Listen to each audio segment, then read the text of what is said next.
Sa kayo nahirapan? Ay, dito tayo. Dito. Ay, pwede gusto mo sa may Florence, kuya. Sa Florence? Sige. Florings. Yung bam, bam, bam, okay. da. Okay? Okay. So dito tayo, medyo hirap no? Opo. Hirap tong part na to sa kanila. Mas hirap sila. Florence. Oo, tama. Feeling ko dapat hindi pagka naging kandidato ka, Sugar Mercado, more chika, more fun. Yes! Tama. Parang sa okay. Chikahin mo lahat ng mga tao dun. Hindi, game. Ayun, okay, kasi nahihirapan sila dito sa part Okay, na to. So okay. let's see.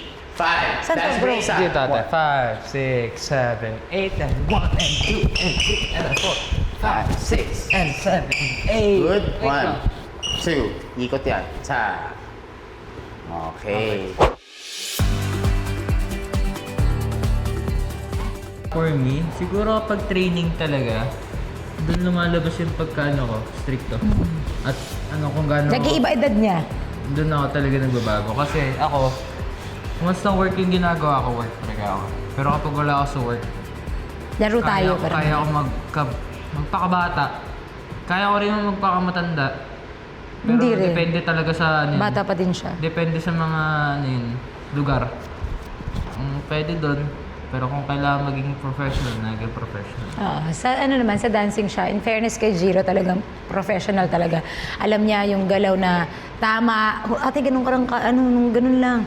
Alam niya yung pagka may nagbabago, alam niya yung iko-correct ka niya. Yun, at ako, binibigay ko yun sa kanya kasi alam kong dancer talaga siya. Alam mo yun, sumasayaw ako, ba't siya talaga yung skills, yung talagang hindi ako yun. Talagang aminado ako sa sarili. Ganun naman dapat eh.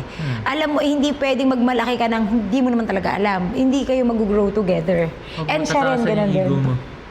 Kapag alam mo hindi ka mamana doon, pabayaan mo. Turuan ka ng Turuan tama ka. para mas maging maganda. Tama. Magpakumbaba lang kasi sa isa't isa. Mahalaga yun. Tsaka nakikinig. Ito nakikinig naman to eh. Lalo na sa mga personal, nakikinig naman. Kinakalabit mo ako. Biglang nandun yung kamay niya. Pag personal, no? Siyempre, sinishare ko lang na nakikinig ka. As kunyari na alam mo yung mali mo, nakikinig ka din. Pero kapag sa dancing talaga, nakikinig ako sa kanya. Ako wala naman. Ang plastic. Sadya nung una, napaka-talkative niya ate.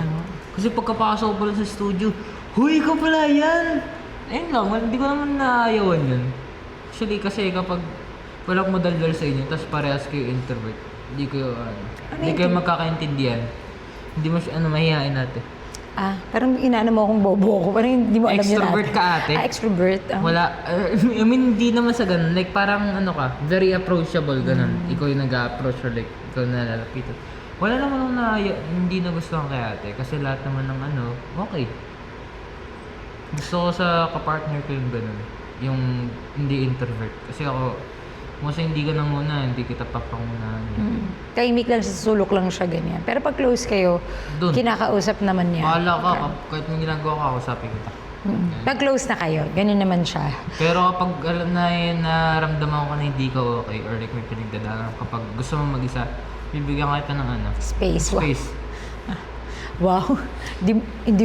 Demanda.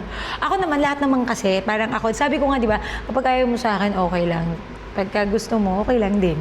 Ganon. So ako, kung ano lang ako, yun ako. Wala akong filter, yun yung medyo hindi rin, kaya madali ako masaktan. Kasi siguro nga, wala akong filter, parang yun na ako. So ako, sa kanya, sa iba, okay, pero siya talaga kasi, parang hindi ko alam. Siguro dahil wala akong anak na lalaki, hindi ko gets eh. Feeling ko, ito, kapag kami kasalanan to, malambing siya eh. Parang, sorry talaga. Maano siya, parang hindi siya mahirap pakisamahan. Alam niya yung mali niya. Alam mong bata ka pa. Minsan kasi may pagkaano to, yung parang ang tanda na niya. Akala niya ang tanda na niya. Doon lang naman. Pero yung as in, hindi naman ako nahirapan sa kanya kasi napapagalitan naman siya sa mga bagay-bagay.